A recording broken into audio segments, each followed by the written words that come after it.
एक taxi driver जब अपनी माँ को एक नॉर्मल से दिखने वाले ओल्ड एज होम में छोड़ता है, उसके बाद उसे उस ओल्ड एज होम के बारे में खतरनाक और डरावनी चीजों का पता चलता है जो बिल्कुल भी नॉर्मल नहीं होती। तो चलिए कहानी को आगे बढ़ाते हैं। जोको अनवर की नाइटमेयर्स एंड डेड्रीम्स के पहले एपिसोड ओल्ड हाउस की शुरुआत 2015 में होती है, जब एक टैक्सी ड्राइवर पंजी एक नर्स को ओल्ड एज होम छोड़ता है। पंजी नर्स से पूछता है कि क्या वो अपनी माँ को वहाँ भर्ती करा सकता है, लेकिन नर्स उसे डांटती है कि वो अपनी माँ को छोड़ने की कोशिश कर रहा है। ओल्ड एज होम में पंजी नर्स नाया से मिलता है, जो उसे मैनेजर से मिलने के लिए कहती है ताकि वो अपनी माँ को भर्ती करा सके। घर जाकर पंजी अपनी पत्नी रारा को नर्स के साथ हुई बातचीत के बारे में बताता है। रारा कहती है कि वो उसकी माँ और अपने बेटे हागी की देखभाल कर सकती है। तभी उन्हें पता चलता है कि रांती हागी को घर से बाहर ले गई है। पंजी और रारा हागी और रांती को हर जगह ढूंढते हैं क्योंकि उसे भूलने की बीमारी है। रांती हागी को इमारत की छत पर एक कुर्सी पर छोड़ देती है और हागी को भूलकर रांती घर वापस आ जाती है। रारा और पंजी घबरा जाते हैं और रांती से पूछते हैं कि हागी कहाँ है। रांती को याद नहीं होता कि वो छत पर है। फिर भी रारा किसी तरह टाइम पर पहुंचकर हागी को छत से गिरने से बचा लेती है। इस हादसे के बाद पंजी अपनी माँ को ओल्ड एज होम में भर्ती कराने के लिए जाता है। वहाँ पंजी एक आदमी जिसका नाम बम्बंग है से मिलता है, जो अपनी माँ से मिलने की कोशिश कर रहा है। नर्स सिटी बम्बंग को बताती है कि उसे रात में अपनी माँ से मिलने तक इंतजार करना पड़ेगा। बम्बंग पंजी को बताता है कि ओल्ड एज होम एक डरावनी जगह है और उसे अपनी माँ को वहाँ नहीं छोड़ना चाहिए। रांती सोचती है कि पंजी उसे वहाँ काम करने के लिए लाया है। पंजी रांती को बताता है कि उसे वहाँ रहना है, जिससे रांती को झटका लगता है। वो वहाँ रहने से मना कर देती है और पंजी से घर ले जाने की भीख मांगती है, लेकिन पंजी उसे छोड़कर चला जाता है। कार में पंजी अपनी माँ को छोड़ने से खुश नहीं है।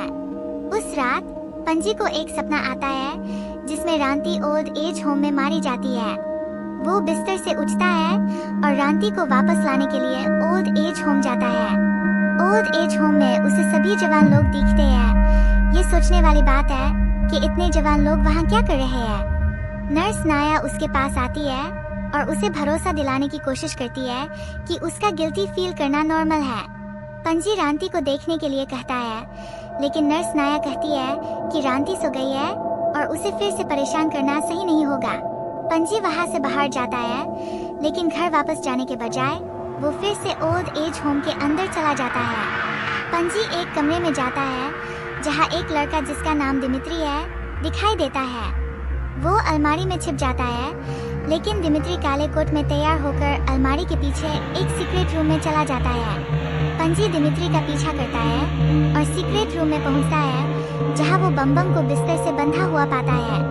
बम्बंग पंजी से मदद मांगता है, लेकिन पंजी बम्बंग से कहता है कि वो वापस आकर उसकी मदद करेगा। वो एक आवाज सुनता है और बम्बंग के बिस्तर के नीचे छिप जाता है। तभी वहाँ 3 लोग आते हैं और बम्बंग के बिस्तर को एक अलग कमरे में ले जाते हैं, जहाँ और भी लोग रेड शाइनी कोट पहने हुए इंतजार कर रहे हैं। तभी दीवार का पर्दा हटता है और दीवार पर 2 बड़े से क्रिएचर होते हैं। एक क्रिएचर बम्बंग के सर में अपना डरावना सा हाथ रखता है और दूसरा उसकी माँ के सर पे। ऐसा करने से क्रिएचर बम्बंग की जवानी लेकर उसकी माँ में ट्रांसफर कर देता है। इस बीच पंजी वहाँ से चुपके से निकलने की कोशिश करता है, लेकिन अपना फोन भूल जाता है। नोटो कमला को बताता है कि उसे उसकी जवानी वापस मिल गई है और अब वो उनकी टीम में शामिल हो सकती है। हालांकि वे पंजी का फोन बजता हुआ पाते हैं। कमला फोन उठाकर क्रिएचर के पास ले जाती है, जिससे वो डर जाता है। नोटो फोन के मालिक की तलाश में जाता है। पंजी को वहाँ से भागने का रास्ता नहीं मिलता। पंजी नर्स सिटी से मिलता है, जो भी उस ग्रुप का हिस्सा है। पंजी यह समझने की कोशिश करता है कि बम्बंग की जवानी कमला को कैसे ट्रांसफर की गई थी। नर्स सिटी पंजी को बताती है कि ओल्ड एज होम में रहने वाले सभी लोग अमीर हैं और पीढ़ियों तक जिंदा रहेंगे। वो बताती है कि उन्हें ऐसे लोग चाहिए जो ओल्ड एज होम को चलाने में मदद करें। इसलिए उन्होंने कमला को वहाँ भर्ती होने की इजाज़त दी, जो जगह की सफाई में मदद करेगी, और रांती जो उनके लिए खाना पकाएगी। नर्स सिटी पंजी को अपनी कोट देती है और द बेनिश्ड से सावधान रहने के लिए कहती है। वो बताती है कि द बेनिश्ड कुछ नहीं देख सकते लेकिन सूंघ सकते हैं और पंजी को अपनी गंध छिपाने के लिए उसका कोट इस्तेमाल करने के लिए कहती है। पंजी अपनी माँ को एक कमरे में पाता है लेकिन वो अपनी बीमारी की वजह से उसे नहीं पहचानती। पंजी रांती से वहाँ छोड़ने के लिए माफी मांगता है और उसे अपने साथ चलने के लिए कहता है।